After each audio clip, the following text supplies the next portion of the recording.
Welcome back to Blueprint for Wealth. I'm Wayne Zell, and with me today is my special guest, Laurie Mensing. Welcome, Laurie. Welcome to the show. Thank you, Wayne. It's a pleasure to be here. My goodness gracious, you've come a long way with podcasts now. It's fantastic. Used to be radio, now it's podcast, now it's videocast. Whatever we can do to get our message out to the community is what we try to do.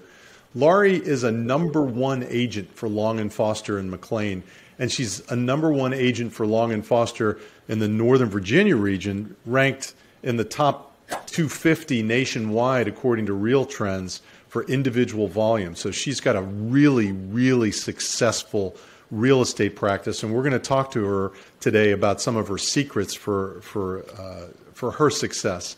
I think she's gotten there. She's going to tell us how she got there, but she likes working with her clients, and she's honest and sincere in the way she deals with her clients.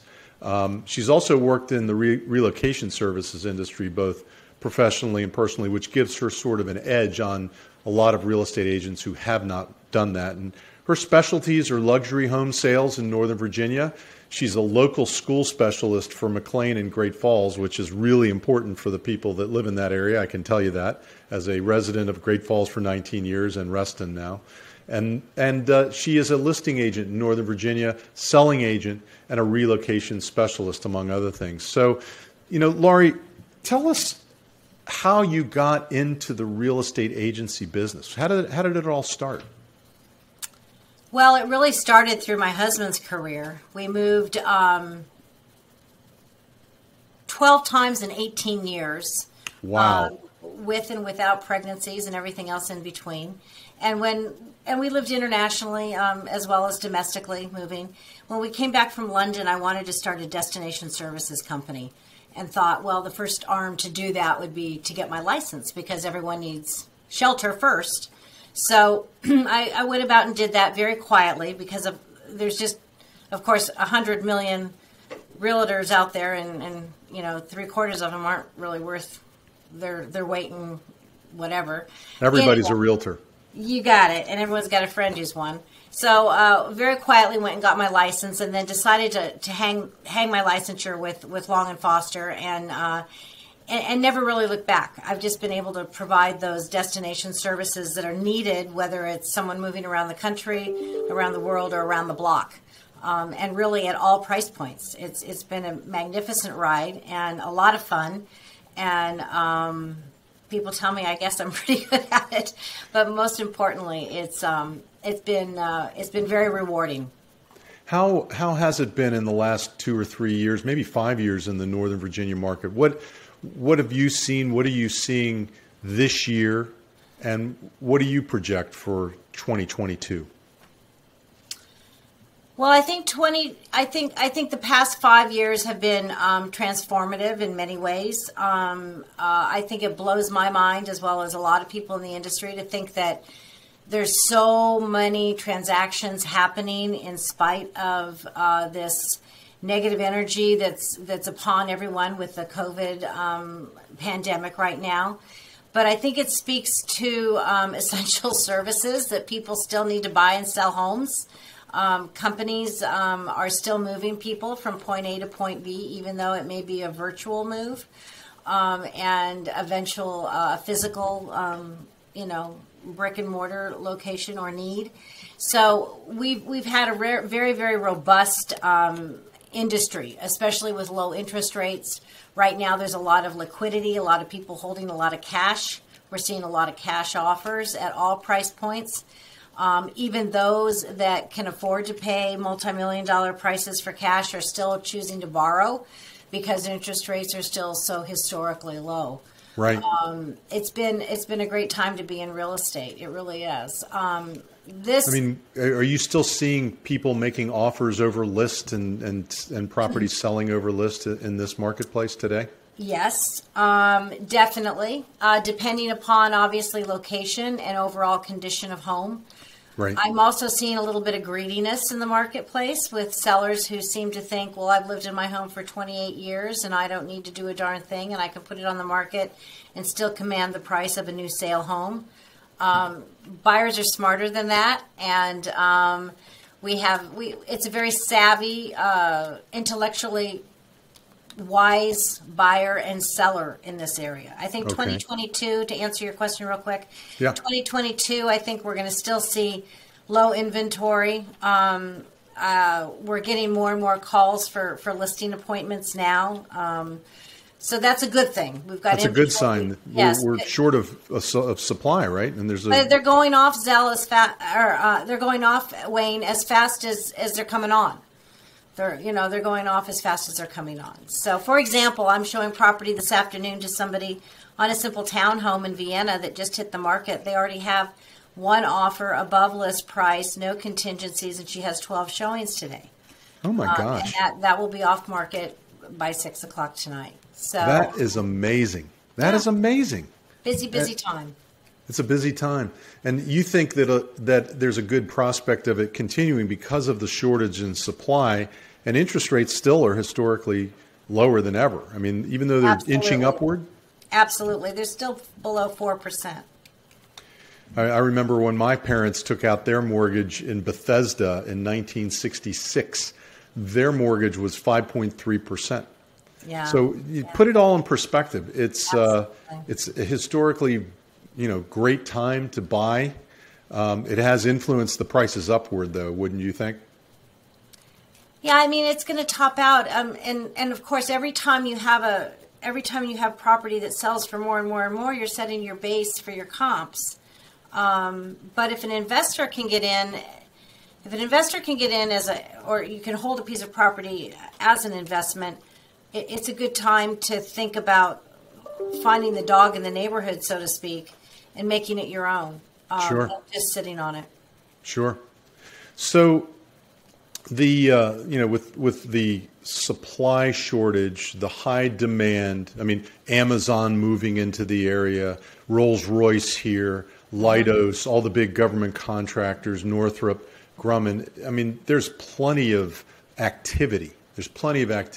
How do you differentiate your practice, your real estate practice, from your competitors? Because as you said, it's like lawyers in this area. They're a dime a dozen. How do you differentiate yourself?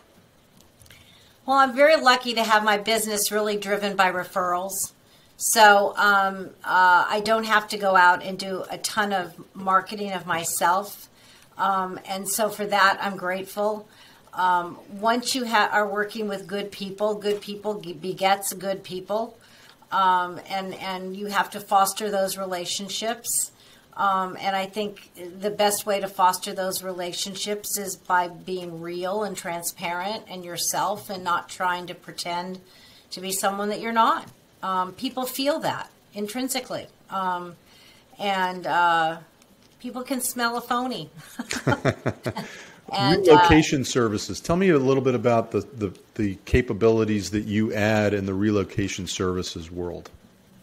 Well, I think it's really important when you're dealing with a corporate relo to understand the process of how a corporate relocation company interacts with the client and interfaces with the lender, from a direct billing standpoint, all the way down to understanding what the benefits are to that particular client.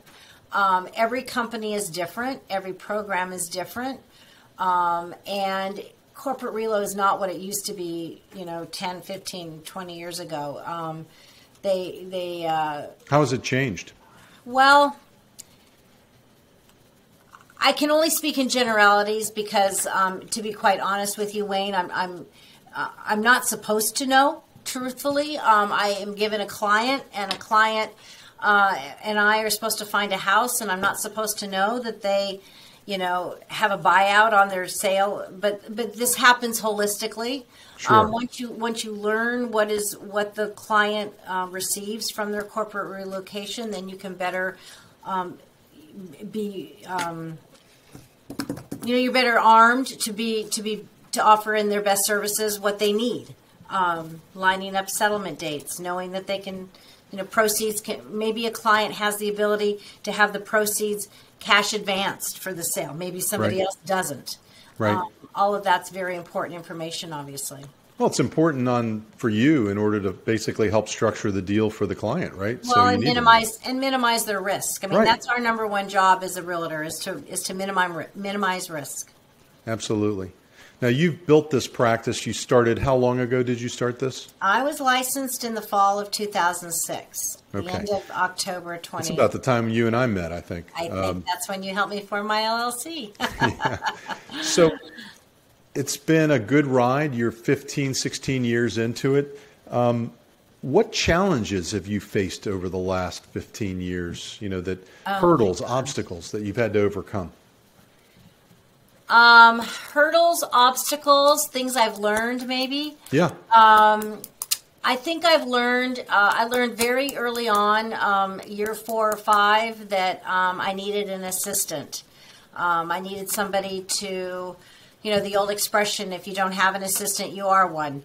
I've been very, very blessed over the years to hire some really wonderful people. And right now I have someone with me who's been almost 8 years, and we are a true consummate arm of one another, and I'm very blessed for that. So I think that's the one thing I learned right off the bat, is that ask for assistance, seek help where you are not in your own wheelhouse of knowing something. I can do what she can do, but a heck of a lot slower.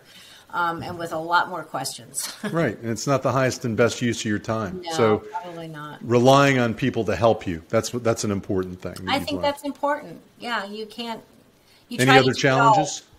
I think working with well-educated and knowledgeable people in the field. I don't think all companies provide the training and education and support systems for their agents. Quite often you run into agents that just simply need a little extra help along the way with the transaction, and I don't mind doing that.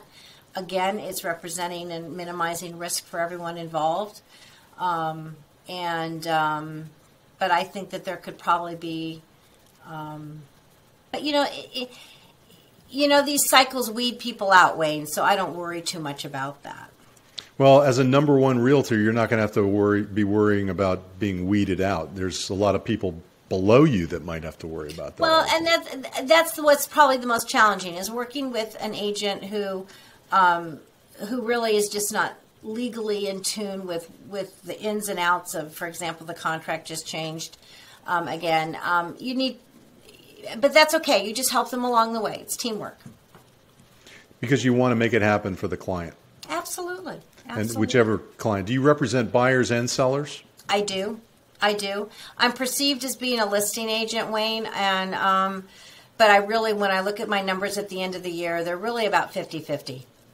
Which is great. Oh, I love it. It speaks to great balance, I think. It speaks to strong negotiation skills of being able to look at both sides of the contract. I love it. I love doing both sides. It's very, very. Where did you get your negotiating prowess from? How did you? I have no idea. Just experience and dealing with people. I think just when you need to be able to think like a buyer when you're working with a buyer, and you need to know if you can think like a seller when you're working with a buyer. It helps. You just can be very, very savvy and smart. So, if you were counseling a young woman or man who was trying to get into the real estate agency business and they wanted to start up, what words of advice would you give to them based on all the experience now that you've had? I would say find a seasoned agent and just try your very best to mirror them. Learn everything you can. Hold open houses. Take them to lunch. Find out what you can find out. Just imitate. That's the greatest flattery anyone could ever have, is that of imitation. And I that's what I did. I surrounded myself with really good people and asked a lot of questions, and then I worked really hard and spent a lot of time learning systems. Are you providing that kind of mentorship to Absolutely. Any young folks today? Always. My door is always open, and that's one of the things I love about my office, truthfully, is that it's a real strong sense of camaraderie and spirited cooperation in, helping people fulfill the American dream. I mean, That's awesome. It sounds corny, but it's true. Nah, it's not corny. It's what it's all about. Teamwork is what it's all about, and working together with people is what it's all about. And you've learned how to do that. We're talking with Laurie Mensing, who is with Long and Foster. Laurie, if people want to get in touch with you, how do they get in touch with you? They can reach me on my website, lauriemensing.com. That's probably the quickest way. All my information is right there. Awesome. And I really appreciate reconnecting with you and you joining me on this video cast today. Thank you, Wayne. All the best to you in 2022. Yes. Have another killer year in 2022, Laurie. And thanks for watching and listening to Blueprint for Wealth. And join us next time for another educational moment and a special guest. I'm Wayne Zell. Have a great week. Hi, this is Wayne Zell, and we were just talking with a real estate expert on Blueprint for Wealth. And one of the tools in the real estate world that doesn't get enough attention and should is the issue of dealing with LikeKind Exchanges. So I'm going to give you a few tidbits on LikeKind Exchanges because you should have that in your tool chest if you're looking at becoming a real estate investor. What's a LikeKind exchange? Let me give you an overview. We'll talk about it. How does it work? What are some of the special considerations with LikeKind exchanges, and when does it work and when does it not work? What are the advantages and disadvantages? Well, it's a technique where people can basically swap property, exchange property, and not have to pay income tax on the sale or exchange of the first property. So you can sell a property and replace it within a specified time period and not pay income tax until you ultimately sell the last property. So dispose of one piece of real estate, acquire another one. After 2017, note, LikeKind exchange rules only allow you to do this with real estate. You can't do it anymore with a business or intangible assets. How does it work? Well, when you sell a piece of real estate, you normally have to pay tax, capital gains tax, on the sale. And if you had depreciation on the real estate, you have to pay depreciation recapture or ordinary income tax on that, which ranges in rates all the way up to 37%. The capital gains top rate is 20%, and you have to have held the property for more than 12 months. Section 1031 of the Internal Revenue Code allows you as a taxpayer to defer income tax on the sale of real estate if you reinvest the proceeds into similar property that has a value at least equal to what you sold. So if you get cash in addition to the replacement real estate, you're going to have to pay tax on it. That's known as cash or boot. And it does not allow you to do this with personal residences unless you converted it into a rental property. But the key is you have to identify the replacement property within 45 days of selling the first property. You have to purchase the replacement property within 180 days of the sale. You could actually identify the replacement property first and then sell the property that you wanted to replace it with. It doesn't have to be in exactly the same order. So it allows you to defer ordinary income tax that otherwise might be incurred because of depreciation recapture. And if you follow the state rules, you may be able to achieve exemption from state income tax. Often, it's good to use a qualified intermediary, somebody who specializes in only handling LikeKind exchanges, usually a real estate lawyer, that provides this service for a reasonable fee, and it's worth it, believe me. The advantages, of course, are income tax deferral. And if you hold on to the replacement properties, and there's no limit on the number of LikeKind exchanges you can do, you can keep rolling over property one after another, and as the value increases, obviously there's going to be a difference between the value and what you originally paid for the original property, so there may be a huge gain. If you die holding that replacement property, you get to step up the fair market value, the basis to fair market value, so that there will be no capital gain if your heirs sell the replacement property after you die.